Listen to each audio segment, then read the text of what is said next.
ẹ̀yin èèyàn lé èyí tó lágbára o àǹtí wáyé wọ́n ní wọ́n ń béèrè fún affection lọ́dọ̀ bàbá Wẹ̀rin ńlá o wípé àwọn ò mọ nǹkan tó dé tí kábíyèsí ò fi fún àwọn ní affection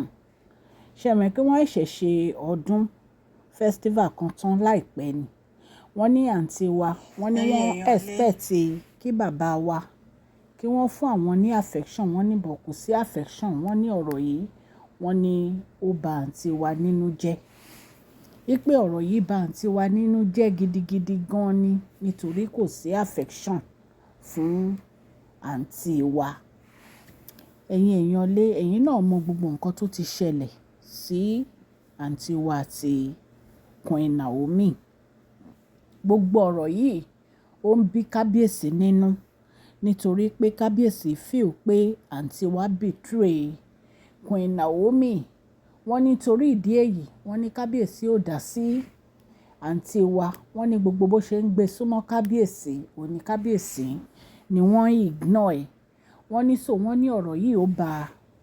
àǹtí wa nínú jẹ́ gan ni wọ́n ní kì í ṣe kékeré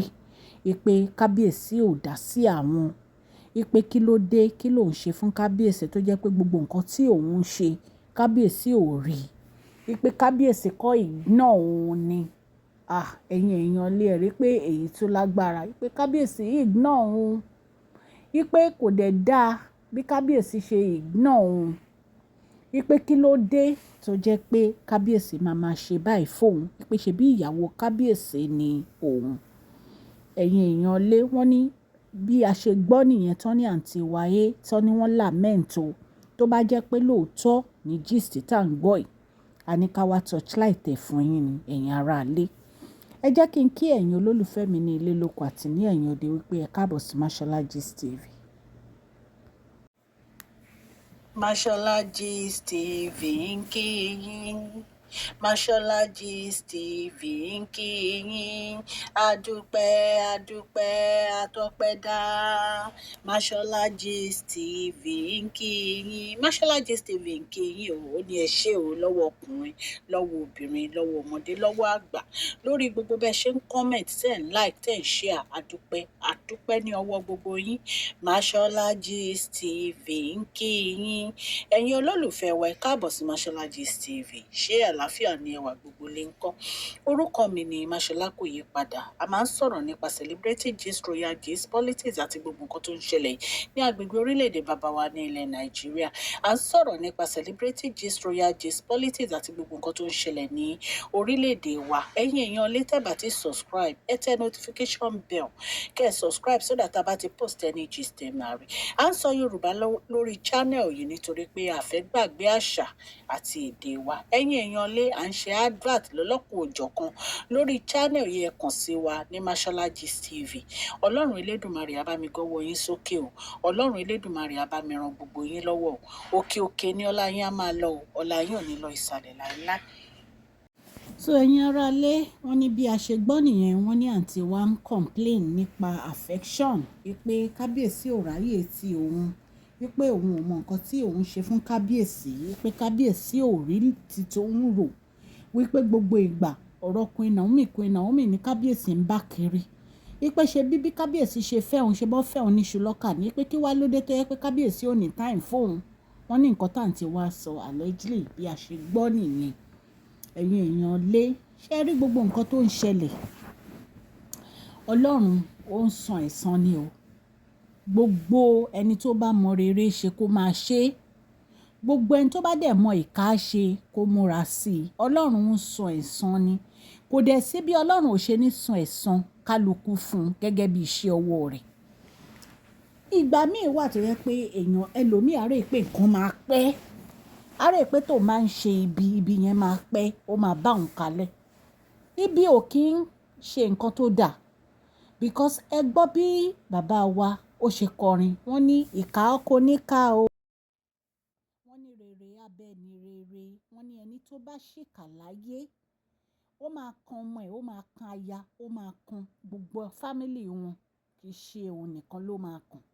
wọ́n ní òun náà tún wá jèrè ìkà kódà kéèyàn máa ṣèkà ọjọ́ yẹn lórí bí àná yìí tó jẹ́ pé kábíyèsí wọ́n ní kó lọ pé Queen Naomi kẹjọ lọ sóde onírárá ó lóun ò lọ òde lọ ó padà lọ́nà ni òde lọ sọ pé onírárá ó lóun ò lọ lẹ́yìn ìyẹn gbogbo àwọn nǹkan tó ti ṣe ń kọ́ ṣùgbọ́n àlè máa padà sẹ́yìn torí pé o ti sọ pé o ti apologize o ti tọrọ ìdáríjì ẹ̀ṣẹ̀ ṣùgbọ́n ẹni tó ṣe fún kò lè gbàgbé ó kàn dáríjì ẹ̀ ni because ó fi kọ́ lọ́gbọ́n ni ìgbà míì wà tó jẹ́ pé èèyàn kò ní fẹ́ dára sílẹ̀ fún àwọn family àti àwọn ìyálé àbí ìyàwó ọkọ nítorí gbogbo àwọn nǹkan tí èèyàn ti rí ní ìrírí ayé ni ẹ̀yin èèyàn lé ẹ̀yin náà ti rí bó ṣe rí nìsín ó wá ṣe tán ó wá ń bẹ̀bẹ̀ ṣé ẹni tó ṣe sí ṣó lè gbàgbé ni gbogbo ìgbà tó ń go through pain yẹn ṣé ìwọ mọ̀ nǹkan tó ń go through ó lè mọ̀ ṣùgbọ́n a lè padà sẹ́yìn nítorí pé nǹkan tó ti kọjá wọ́n ní ẹni tó bá ti ronú pìwàdà ká fi sílẹ̀ ṣùgbọ́n lẹ́yìn ìgbà tó ronú pìwàdà ṣó ṣe ìmíì nǹkan gangan tó yẹ ká máa bira wa nìyẹn ṣùgbọ́n ìyẹn wá ku ìwà àtẹlẹ́dà ṣùgbọ́n èyí tó ń béèrè fún ìfẹ́ wọ́n ní kábíyèsí ti ní kò sí nǹkan tó jẹ́ ìfẹ́ àwọn ò sign contract ìfẹ́ contract táwọn sign ní kẹ́ ẹ wá ṣolórí ní palace àwọn pẹ̀lú restriction ẹ̀yin lẹ mọ̀ nǹkan tẹ́ ẹ̀ wọ́n palace kábíyèsí kò sí nǹkan tá a lè ṣe bàbá Awérin ńlá ní kẹ́ ẹ wá ṣolórí ní palace àwọn pẹ̀lú restriction so nǹkan tán bá fún yín ẹ máa fara mọ́ ni ẹ̀yin ará ilé kò jẹ́ bó ṣe jẹ́ bí a ṣe gbọ́ nìyẹn o tán ní àǹtí wa wọ́n ní wọ́n ń sunkún ìfẹ́ o wọ́n ní kábíyèsí dẹ̀ ní kò sí nǹkan tó ń jẹ́ ìfẹ́ nínú contract táwọn ní pẹ̀lú wọn wọ́n ní bí a ṣe gbọ́ nìyẹn allegedly lẹ́ẹ̀kan sí bí a ṣe gbọ́ nìyẹn allegedly tó bá jẹ́ pé lóòótọ́ ní gist ẹ̀yin aráalé mo kí yín o ẹ ṣeun fún àdúrótì lórí channel yìí ọlọ́run elédùmarè á dúró tì yín ilé àti ọ̀nà yín kò ní bàjẹ́ ẹ̀lì ẹlẹ́ni kò ní gbà ṣe yín ṣe o ọwọ́ yín òkè òkè ló máa lọ kò ní lọ ilẹ̀ o mo dúpẹ́ lọ́wọ́ ọkùnrin mo dúpẹ́ lọ́wọ́ obìnrin mo dúpẹ́ lọ́wọ́ ọmọdé mo dúpẹ́ lọ́wọ́ àgbàlagbà ọlọ́run á túbọ̀ máa bá mi ṣàánú fún yín ẹni fi ọwọ́ gbọ́mọ sí ẹ̀jọ́ gbogbo ẹ̀yin old subscribers mi mo kí yín ẹ ṣé ẹ̀yin new subscribers ẹ jọ̀ọ́ ẹ bá wa tẹ thumbs up ó ṣe pàtàkì fún channel wa àtẹ̀yin old subscribers ọlọ́run á bá mi nífẹ̀ẹ́ gbogbo yín thank you so much ẹ má gbàgbé kẹ́ ẹ fún fídíò yìí ní thumbs up o share this video like and subscribe God bless you all.